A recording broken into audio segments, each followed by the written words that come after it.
Have you ever wondered what the Fed fund rate is compared to mortgage rates and whether they are the same thing or not? But while they are related, they're very distinct, and here are some of those differences.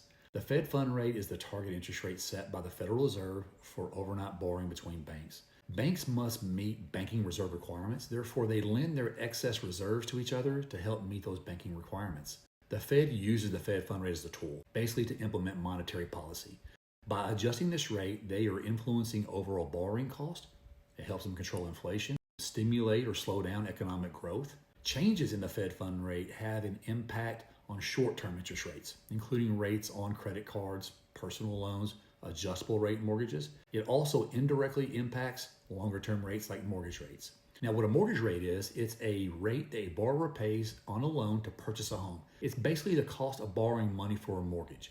Now, while individual lenders do set mortgage rates, they take into account a wide variety of economic factors, things like the 10-year treasury, inflation, economic conditions, the secondary mortgage market, and a borrower's credit worthiness. The 10-year treasury yield is a significant benchmark for fixed rate mortgages. Mortgage rates tend to move in the same direction as the 10-year treasury.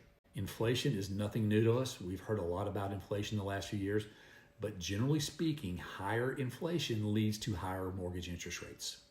Economic conditions will determine whether or not we have a strong economy.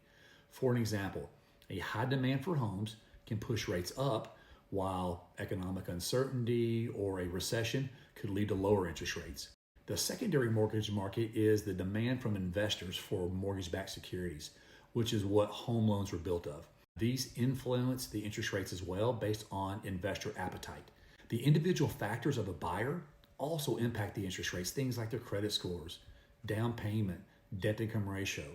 So while the Fed doesn't directly set mortgage rates, its actions regarding the Fed fund rate have an indirect but significant impact on mortgage rates. If you have any additional questions, I'd love to help. Give me a call, 214-280-5716.